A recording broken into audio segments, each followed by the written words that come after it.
everyone, welcome to your YouTube channel NCERT Adda. So here we have taken class 8th chapter that is sound. ठीक है, तो इस chapter के ऊपर मैंने एक वीडियो ऑलरेडी अपलोड कर दी है, तो if you haven't watch that video तो please go and watch that video. I will share the link in the description box. ठीक है, so it will be easier for you to search out that video, तो आप देख सकते हैं.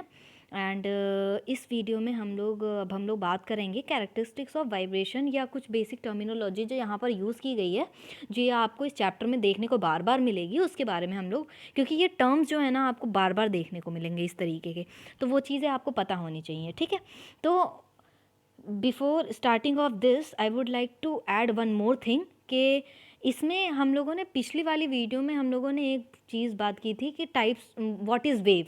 तो हम लोगों ने ये जाना कि that is a periodic disturbance in a medium that transfers energy from one particle to another. तो वहाँ पर जो हम लोगों ने पॉन्ड का एग्जांपल लिया था ना, जो वेव्स था, तो वो इतना तो समझ में आ गया था ना. अब हम लोग यहाँ पर जानेंगे टाइप्स ऑफ वेव्स के बारे में. ठीक है, आपकी बुक में है नहीं, बट हाँ यहाँ पर कुछ ऐसे टर्म्स यूज़ हुए हैं जहाँ पर इसको बताना ज़रूरी है, ताकि आपको वो चीज़ें, आपका जो कंसेप्ट है वो क्लियर हो सके कि बेसिकली है क्या. तो टाइप्स ऑफ वेव्स हैं. ठीक है, टाइप्स ऑफ वेव्स में आपको मैकेनिकल वेव आपको एक देखने को मिलेगी, एक मैकेनिकल वेव. ठीक है, तो मैकेनिकल वेव कैसी वेव्स होती हैं कि ऐसी वेव्स होती हैं जिनको मीडियम की ज़रूरत होती है ट्रैवल करने के लिए, जिसमें आपका साउंड आ जाता है. Sound is also a kind of wave. Sound क्या है? This is a kind of wave जिसको मीडियम की ज़रूरत होती है ट्रैवल करने के लिए ना. अभी हम लोगों ने 3 नेसेसरी कंडीशंस देखी साउंड प्रोड्यूस होने के लिए, तो उसमें एक ये भी था कि एक मीडियम चाहिए साउंड को ट्रैवल करने के लिए. अगर मीडियम नहीं होगा तो साउंड आपको सुनाई नहीं देगी. ठीक है, इसी तरीके से अगर हम बात करते हैं एक और टर्म, अभी एक और टाइप आता है that is called as electromagnetic या फिर आप इलेक्ट्रोमैग्नेटिक, या आप इसे कह सकते हैं कि व्हाट नॉन मैकेनिकल वेव. ठीक है, नॉन मैकेनिकल या इलेक्ट्रोमैग्नेटिक वेव कह सकते हैं. तो ये कैसी वेव्स होती हैं? ये ऐसी वेव्स होती हैं जो कि आप वैक्यूम के साथ साथ मीडियम के साथ साथ वैक्यूम में भी ट्रैवल कर सकती हैं. ठीक है, समझ में आ रहा है? ठीक है ना. तो इस तरीके से कि आपका दो तरीके की वेव्स होती हैं, एक मैकेनिकल जो कि मीडियम से ट्रैवल कर सकती हैं, and the second one is what electromagnetic, या आप कह सकते हैं कि नॉन मैकेनिकल वेव जो कि मीडियम के साथ साथ आपके वैक्यूम में भी ट्रैवल कर सकती हैं. तो इसका जो मैकेनिकल है उसके में आपका साउंड मैकेनिकल वेव का आप जो साउंड है आपका मैकेनिकल वेव में आएगा. लेकिन इलेक्ट्रोमैग्नेटिक या नॉन मैकेनिकल वेव में क्या आ जाएगा? आपका लाइटनिंग आ जाती है. ठीक है, लाइट आ जाता है या हीट भी इसी के अंदर में आ जाता है. तो वो अभी आप लोग आगे पढ़ेंगे.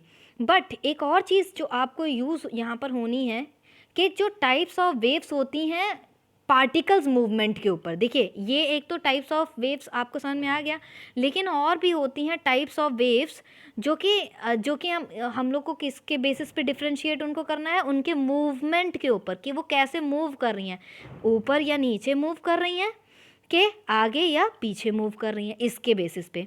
तो देखिए, एक होती है आपकी लॉन्गिट्यूडनल वेव. ठीक है, लॉन्गिट्यूडनल वेव क्या होती हैं? जो कि टू एंड फ्रो मोशन करती हैं, जिनके particles to and fro motion करते हैं, that is called as longitudinal waves. जैसे कि ये है, जैसे मान लीजिए कि ये एक बॉब है, सीधा ये मीन पोजीशन, ये देखिए एम लिखा है ना, एम का मतलब होता है मीन पोजीशन, मतलब रेस्ट की पोजीशन. अब पहले ये क्या करेगा, चाहे आप इसको यहाँ से पहले आप खींच के लेकर के जाएँ, पहले आप इसको या यहाँ इसको आप वैसे ढकेल दीजिए. ठीक है, कोई दिक्कत नहीं है. जब आपके जो वेव्स हैं, मतलब ये मीन पोजीशन इसी को बोलते हैं जब वो कोई चीज़ रेस्ट पोजीशन में रहता है. ठीक, आपने ऐसे किया, उधर की तरफ गया, फिर वो उधर से लौट करके इधर की तरफ आएगा. ठीक है, तो इसको हम लोग बोलते हैं टू एंड फ्रो मोशन. क्या बोलते हैं इसको? To and fro motion. तो यहाँ पर आप देखेंगे कि इनमें कुछ पार्टिकल्स एकदम बहुत पास पास रहते हैं. अब बस अभी आप इतना जान जाइए कि हाँ, ये आपको टू एंड फ्रो मोशन रहता है, लॉन्गिट्यूडनल वेव्स. ठीक, लेकिन एक जो आपका आता है टाइप्स ऑफ वेव्स, वो होता एक और होता है. एक तो लॉन्गिट्यूडनल वेव होता है और सेकंड होता है ट्रांसवर्स वेव. अब ये ट्रांसवर्स वेव क्या होता है? ट्रांसवर्स वेव का मतलब होता है कि जब पार्टिकल्स आपके अप एंड डाउन मूव करते हैं, ये इस तरीके से, मतलब अप, फिर आपका डाउन, फिर अप, फिर डाउन, जब इस तरीके से वो मूव करते हैं that is called as what, transverse wave. ठीक है, जिसमें ऊपर वाले पार्ट को जब पार्टिकल ऊपर की तरफ जाता है इसे हम लोग क्रेस्ट बोलते हैं। ठीक है, और जब पार्टिकल नीचे की तरफ आता है तो इसे हम लोग ट्रफ बोलते हैं। ठीक है, इतना समझ में आया? इसको हम लोग ट्रफ और क्रस्ट बोलते हैं। ठीक है, कि कितना पार्टिकल, अब ठीक है इतना समझ में आया कि कितना एलिवेशन है, कितना ऊपर की तरफ गया या कितना डिप्रेशन है, कितना नीचे की तरफ गया। ठीक है, तो जो साउंड है वो क्या है? Sound is a kind of longitudinal wave and mechanical wave. ठीक है, इतना समझ में आया? Sound is what, sound is a type of mechanical wave and longitudinal wave. Light क्या है? लाइट आपकी इलेक्ट्रोमैग्नेटिक है और ट्रांसवर्स वेव है। ठीक, तो मतलब है साउंड आपका कैसे मूव करेगा? टू एंड फ्रो मोशन, ऐसे। ठीक है, to and fro, mean position से पहले इधर टू, फिर इधर की तरफ टू एंड फ्रो मोशन, ऐसे करके जाएगा। समझ में आया आप लोग को? ठीक, अब यहाँ पर कुछ टर्म्स यूज़ हुए हैं, उसके बारे में पहले जान लेते हैं कि मतलब ऑसिलेशन क्या होता है। ऑसिलेशन पहले आप जानिए, फिर आई विल टेल यू कि ऑसिलेटरी मोशन क्या होता है। ऑसिलेटरी मोशन या ऑसिलेशन क्या होता है कि जब कंप्लीट मूवमेंट हो पार्टिकल का, जैसे कोई पार्टिकल ने यहाँ से स्टार्ट किया, मतलब मेन पोजीशन से स्टार्ट किया, तो पहले वो इधर की तरफ गया ए पॉइंट तक, फिर उसके बाद फिर ये बी पॉइंट तक आया। ठीक है, क्या आया?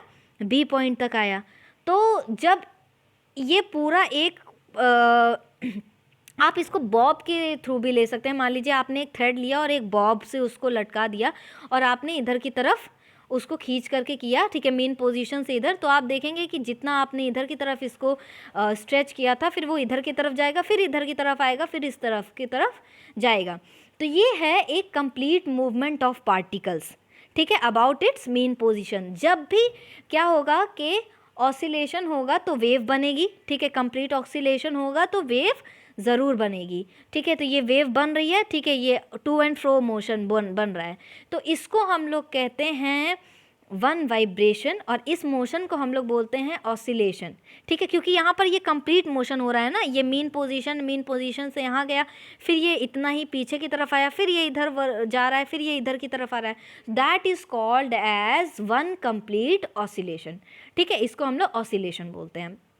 ठीक है, तो वही यहाँ पर बताया गया है। To and fro motion of a bob in a pendulum. Pendulum का मतलब क्या होता है ना, नीचे एक ये जो आप मतलब ऐसे करके इधर की तरफ जाएगी, फिर इधर की तरफ आएगी। About its mean position is called one vibration. ठीक है, one vibration, and this motion is also called oscillation motion. इसका एक बहुत बढ़िया सा एग्जाम्पल है, जब आप स्विंग में झूले पे झूलते हो। ठीक है, तो आप मेन पोजीशन, पहले इंसान बैठा रहता है, that is called as mean position. फिर आप उसे आगे की तरफ ढकेलते हो, जैसे ही आप आगे की तरफ ढकेलते हो फिर उतना ही स्विंग पीछे की तरफ आता है, फिर आप पीछे से धक्का लगाते हो, फिर वो इंसान उतना ही आगे जाता है, फिर पीछे भी उतना ही जाएगा जितना वो आगे की तरफ जाएगा। तो वहाँ पर मतलब आपका ऑसिलेशन, ये एक कंप्लीट मूवमेंट हो रहा है ना, तो इसे हम लोग ऑसिलेशन बोलते हैं। ठीक है, अब समझ में आया? तो अब इतना है। And when bob moves from one end to the other, that is एक ऑसिलेशन आपका कंप्लीट हुआ। इधर से मेन पोजीशन से इधर गया, फिर इधर आया, तो ये आपका वन ऑसिलेशन। फिर इधर से गया, फिर इधर आया, that is called as two oscillation. समझ में आया? इसी तरीके से वाइब्रेशन क्या होता है? Vibration is defined as to और fro motion of a body through the same path about it mean position. ये जो टू एंड फ्रो मोशन हो रहा है तो ये वाइब्रेशन होता है, मतलब यहाँ मेन पोजीशन से इधर गया और इधर आया, मतलब इट इज़ ऑलवेज फिक्स्ड। ठीक है, that is called as vibration. ठीक, motion of a body through the same path about its mean position, तो ये फिक्स्ड होता है। आपको 3 इंपॉर्टेंट कैरेक्टरिस्टिक्स वाइब्रेशन के होते हैं। अब जैसे कि एम्पलीट्यूड। ठीक है, एम्पलीट्यूड क्या होता है? ऑसिलेशन, एक चीज़ ध्यान रखिएगा, ऑसिलेशन टू एंड फ्रो भी बनता है, इधर से इधर। अगर अप एंड डाउन जा रहा है, अगर मान लीजिए कि ट्रांसवर्स हो रहा है, तो अगर ऐसे ऊपर नीचे की तरफ जा रहा है, तब भी आपका वन ऑसिलेशन होगा। अगर वो पूरा ऊपर की तरफ जाके फिर ऊपर नीचे की तरफ आ रहा है, that is also comes under the one oscillation. समझ में आ रहा? टू एंड फ्रो मोशन में ही केवल नहीं होगा, आपका ट्रांसवर्स वेव में भी ऑसिलेशन होगा। ठीक है, वन मतलब अगर कंप्लीट मूवमेंट हो रहा है तो वहाँ पर ऑसिलेशन होगा, मतलब वेव बनी है। एम्पलीट्यूड क्या होता है? एम्पलीट्यूड का मतलब होता है maximum displacement of a particles from its mean position. जैसे कम मतलब कि कितना डिस्प्लेसमेंट हुआ है। जैसे ये आपकी मेन पोजीशन है तो ये यहाँ से कितना डिस्प्लेसमेंट हुआ है, ऑब्जेक्ट कितना ज़्यादा मूव करके वो वाइब्रेटिंग बॉडी एक साइड से दूसरे साइड गई है। जैसे ये मेन पोजीशन है ना, जैसे स्विंग है आपने मतलब झूला है, झूले की मेन पोजीशन यहाँ हो गई, एक इंसान बैठा हुआ है, ठीक है, यहाँ झूले पे, फिर ये इधर की तरफ झूल करके वहाँ गया, तो ये जो डिस्प्लेसमेंट है ये, तो इसको हम लोग कहते हैं एम्पलीट्यूड, कि कितना डिस्प्लेसमेंट हुआ उस वाइब्रेटिंग बॉडी का उस मेन पोजीशन से, ठीक है, अदर पोजीशन तक, ठीक है, यहाँ से यहाँ तक का कितना डिस्प्लेसमेंट हुआ, ठीक है। अगर ट्रांसवर्स वेव भी हैं तो ट्रांसवर्स वेव है तो भी आपका इसी तरीके से आएगा कि कितना डिस्प्लेसमेंट हुआ है, यहाँ से यहाँ तक कितना, मतलब यहाँ से यहाँ तक कितना डिस्प्लेसमेंट हुआ, मेन पोजीशन से लेके नीचे तक कितना डिस्प्लेसमेंट हुआ, ठीक है। तो ये आपको समझ में आ रहा, तो मतलब कितना एलिवेशन और कितना डिप्रेशन हुआ, that will also come under amplitude. Amplitude का मतलब आप लोग को समझ में आया कि मेन पोजीशन से जहाँ से वो स्टार्ट करेगा वाइब्रेट करना, जहाँ से वो बॉडी स्टार्ट करेगी वहाँ से उसका कितना डिस्प्लेसमेंट हुआ है, कहाँ तक वो बॉडी गई है, कितने ऊंचे तक गई है या कितने आगे की तरफ गई है, that will be to and fro motion में। तो क्या होगा कि पार्टिकल्स टू और फ्रो मोशन ऐसे इधर की तरफ और इधर की तरफ जाएंगे, और ट्रांसवर्स वेव में ऊपर और नीचे की तरफ जाएंगे। तो डिस्प्लेसमेंट का मतलब समझ में आया ना कि कितना ऊपर या नीचे की तरफ गए हैं या कितना आगे या पीछे की तरफ गए हैं, displacement, that is called as amplitude, ठीक है। तो यहाँ पर वही है, the stationary body when struck slowly has less amplitude, ठीक है, थोड़ा सा देंगे तो वो थोड़ा सा आगे की तरफ जाएगा, ठीक, और जब उसी को थोड़ा सा ज़्यादा तेज़ की तरफ कहेंगे तो लार्ज एम्पलीट्यूड। जैसे आप स्विंग का एग्जांपल ले सकते हैं, अगर आप किसी को हल्का सा झूला झुलाते हो तो थोड़ा सा एम्पलीट्यूड बढ़ेगा, लेकिन खूब तेज़ उसको धक्का दोगे तब तो वो इंसान का ज़्यादा एम्पलीट्यूड हो जाएगा ना। तो इस तरीके से एम्पलीट्यूड की एसआई यूनिट क्या है, मीटर, ठीक है, एसआई यूनिट है आपकी मीटर, इसको हम लोग ए से रिप्रेजेंट करते हैं, ठीक है, ए से एम्पलीट्यूड को।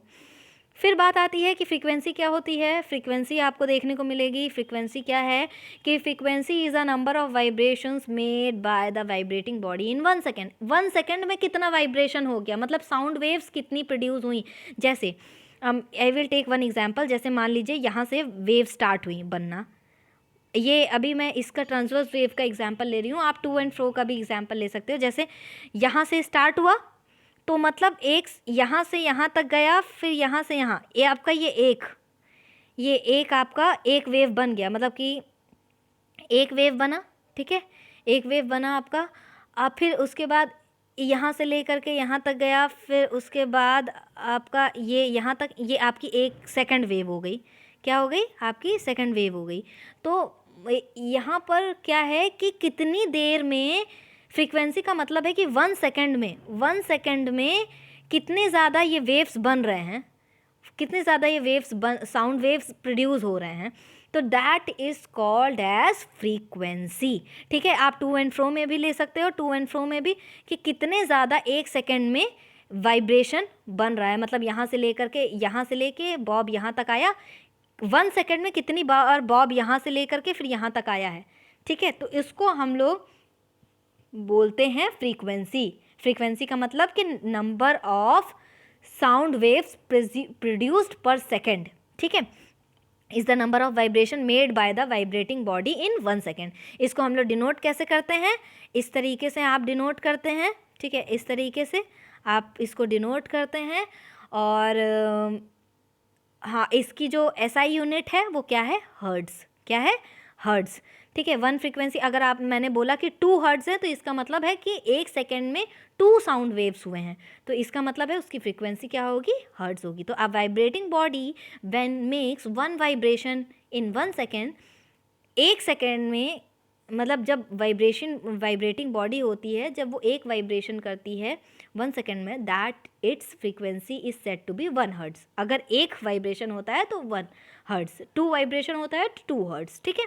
However sometimes bigger unit of frequency is kilo hertz, ठीक है, बहुत ज़्यादा बिगर यूनिट अगर फ्रीक्वेंसी की देखा जाए तो उसको हम लोग किलो हर्ट्ज़ बोलते हैं। तो 1 kilo hertz is equals to 1000 hertz, ये आपको याद रखना है। अब यहाँ पर कुछ टर्निंग फॉर्क का नंबर्स मार्क किए गए हैं ठीक है, कि उसकी फ्रीक्वेंसी 1 सेकेंड में कितनी हो जाती है, मतलब उसकी फ्रीक्वेंसी क्या है। तो मार्क डैश 256, 384, 512, तो these number signifies the frequency of vibration of turning fork. Turning fork जो अभी हम लोगों ने पिछली वीडियो में देखा था, टर्निंग फॉक, उसकी बात हो रही है। For example, turning fork of frequency 256 means it produces 256 vibration in 1 second, मतलब कि 1 सेकेंड में वो इतनी बार वाइब्रेट कर रहा है। समझ गए ना आप लोग को, वही है।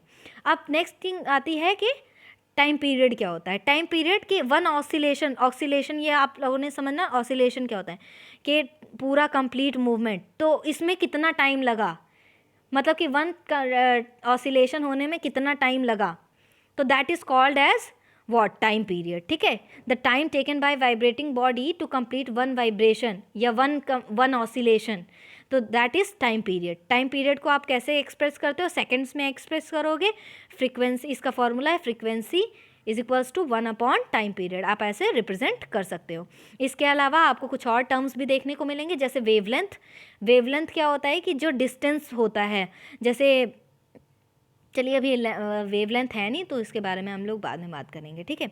और वेलोसिटी ऑफ वेव का मतलब होता है कि कितनी स्पीड है उस साउंड की, कितनी स्पीड है उसको हम लोग कहते हैं वेलोसिटी ऑफ वेव। वेलोसिटी का मतलब होता है स्पीड ना, वेलोसिटी ऑफ वेव का मतलब हो गया कि उस जो साउंड ट्रैवल किया उसकी स्पीड कितनी है, तो उसको हम लोग मीटर पर सेकेंड्स में उसको नापते हैं, ठीक है।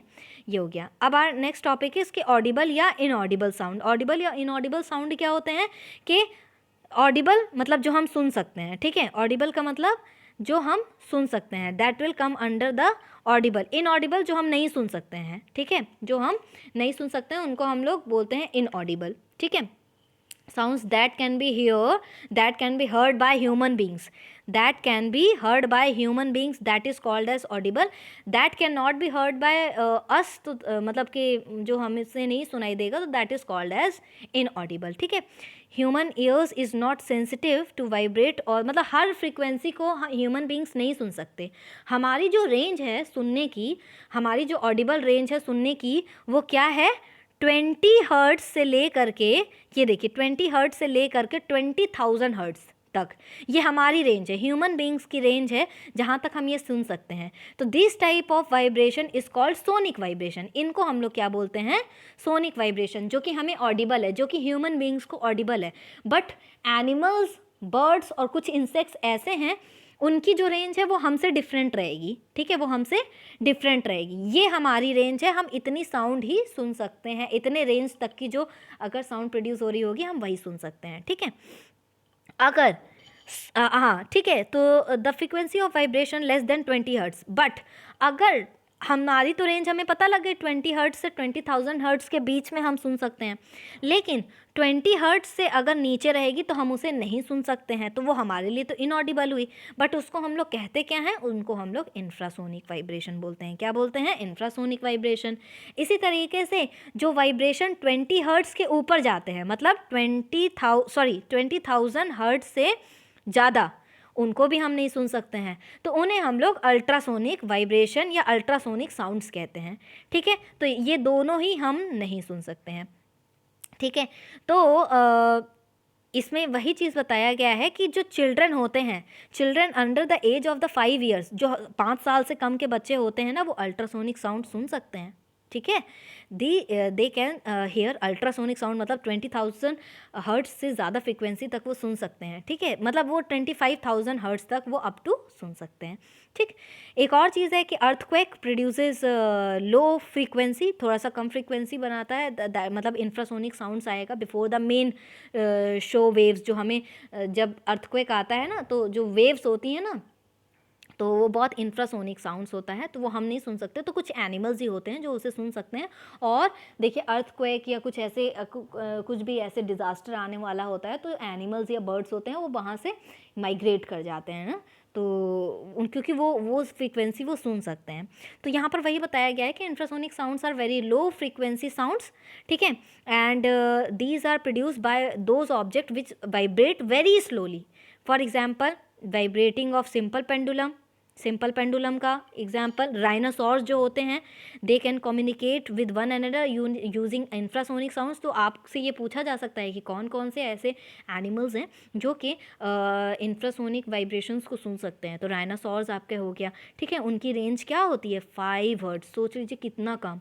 Wales and elephants produces sounds in infrasonic range, ठीक है, वेल्स हो गए, एलिफेंट्स हो गई, ये भी, ठीक है। अल्ट्रासोनिक वाइब्रेशन क्या होता है? अल्ट्रासोनिक वाइब्रेशन का मतलब है जिनकी फ्रीक्वेंसी 20,000 हर्ट्ज से ज़्यादा है, जैसे डॉग्स जो है 40 हर्ट्ज तक सुन सकते हैं, ठीक है। कभी भी कुछ इन्वेस्टिगेशन वगैरह होता है, डिटेक्टिव वर्क होता है, तो उनको ले जाया जाता है क्योंकि वो बहुत दूर तक की फ्रीक्वेंसी को सुन सकते हैं।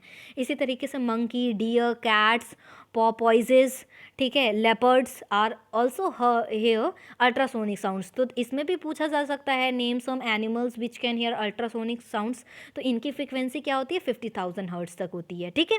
Frequency range of vibration produced by bat is 50 hertz to 80,000 hertz, ठीक है। जो आइज़ होती हैं बैट्स की वो बहुत ज़्यादा वीक होती हैं, तो जब वो बहुत ज़्यादा ऊंचे पे फ्लाई कर रही होती हैं तो वो अल्ट्रासोनिक वाइब्रेशन प्रोड्यूस करती हैं, ठीक है। तो व्हेन जब ये स्ट्राइक बैक होकर के आती है, व्हेन दीज वाइब्रेशन स्ट्राइक, कभी मान लीजिए जब ये बहुत तेज़ आवाज़ निकालती हैं तो किसी इंसेक्ट्स तक की आवाज़ जाती है, वो वाइब्रेट बैक करके आती है। तो जब वाइब्रेट बैक रिफ्लेक्ट बैक करके आती है तो उनको पता लग जाता है कि हाँ इस जगह पर बेसिकली ये इंसेक्ट पाया जाएगा, और वो वहाँ पर जा कर के अपना खाना ले लेती हैं। तो bat search their prey in the darkness of night and by producing ultrasonic sounds, ठीक है। डॉल्फिन और वेल जो होती हैं, वेल फैमिली जो होती हैं, वो भी अल्ट्रासोनिक साउंड प्रोड्यूस करती हैं टू लोकेट देयर प्रे, ठीक है, under the water in the similar way, जैसे कि बैट करती हैं एयर में, ठीक है, एयर में बैट करती हैं। तो इसी तरीके से आपका जो डॉल्फिन्स हैं वो और वेल्स हैं वो वाटर में करती हैं, ठीक है। फिर आपका आता है कि कुछ यूजेस हैं अल्ट्रासोनिक वाइब्रेशन के इंडस्ट्री में। जैसे ultrasonic vibrations are use to make image of internal organ of human body, ठीक है, that can be use to study the growth of the, जैसे अल्ट्रासाउंड होता है ना, अल्ट्रासाउंड आप लोगों ने नाम सुना होगा ना। तो अल्ट्रासाउंड में अल्ट्रासोनिक वाइब्रेशंस होते हैं जिनसे कि हम इंटरनल ऑर्गन्स, जो हमारे अंदर में इंटरनल ऑर्गन्स हैं, वहाँ पर जान सके। जैसे कि कभी कभार जो ग्रोथ होती है फीटस की मदर वॉर्म के अंदर में, वो अगर हमें जानना है तो हम अल्ट्रासाउंड करवाते हैं और हम देख पाते हैं कि इंटरनली वो कैसे फीटस ग्रो कर रहा है या क्या उसमें दिक्कत आ रही है। इसी तरीके से जो डिश वॉशिंग मशीन्स होते हैं या वाटर डिटर्जेंट होते हैं, they also vibrate with the help of the ultrasonic vibration. जो मशीन्स वगैरह आती हैं ना उसमें भी, डिश वॉशिंग की और इन सब में, तो उसमें ये आपको इस तरीके के साउंड्स देखने को मिलेंगे। जो गंदे बर्तन होते हैं तो उसमें धुले जाएंगे डिश वॉशिंग मशीन में, तो इस तरीके की अल्ट्रासोनिक वाइब्रेशंस उसमें से निकलती हैं। तो vibrating detergents particles rub against the dirty utensils to clean them, okay. फिर इसके बाद आपका आता है ultrasonic vibrations are also use to drive rats and cockroaches away from the godowns, ठीक है। हाँ, अगर बहुत तेज़ अगर अल्ट्रासोनिक वाइब्रेशंस हो रही हैं तो ये लोग उसको बेयर नहीं कर पाएंगे, ठीक है, तो इसको बेयर नहीं कर पाएंगे और वो लोग वहाँ से चले जाएंगे, ठीक है। तो वो चीज़ यहाँ पर बताई गई है। फिर we can make the use of ultrasonic vibrations for homogenesis the milk. उसको जब आप वाइब्रेशंस जब होंगे तो जो लार्ज पार्टिकल्स होंगे वो धीरे धीरे जो मिल्क में फ़ैट प्रोड्यूस रहेगा वो टूट जाएंगे छोटे छोटे पार्टिकल्स में, तो मिल्क और फैट में वो अलग हो जाते हैं, ठीक है। तो ये अल्ट्रासोनिक वाइब्रेशन से ये भी होता है। फिर अल्ट्रासोनिक वाइब्रेशन की हेल्प से जो पेशेंट्स होते हैं to relieve from the pain in the joints and muscles, उनके मसल्स या जॉइंट्स में जो पेन होते हैं, देखिए कभी कभार मशीन्स यहाँ पर होता है कि अरे आपको ये वाली मशीन आप लगाइए तो बहुत अच्छा आपको रिलीफ मिलेगा, तो ये उसके अंदर कुछ नहीं होता, अल्ट्रासोनिक वाइब्रेशंस होते हैं तो जब वो वाइब्रेट करते हैं तो हमें थोड़ा सा रिलीफ मिलता है पेन से, ठीक है। इसी तरीके से जो स्टोन्स हमारी किडनी वगैरह में हो जाते हैं उनको बहुत ईजिली ब्रेक डाउन किया जा सकता है बहुत ही फाइन ग्रेन्स में by making the use of ultrasound, ठीक है। So these days there is no need to operate kidney, कोई ज़रूरी नहीं है कि किडनी को ऑपरेट किया जाए, आप केवल इसी का यूज़ करके उस किडनी मतलब उस जो वो स्टोन है उसको आप ब्रेक डाउन कर सकते हैं फाइन ग्रेन्स में, ठीक है।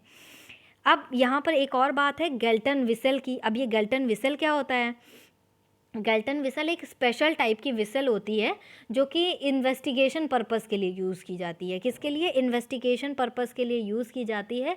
तो क्योंकि इनकी जो फ्रीक्वेंसी होती है ये बहुत ज़्यादा साउंड प्रोड्यूस करते हैं, मतलब 20,000 हर्ट्ज से बहुत ज़्यादा, ठीक है।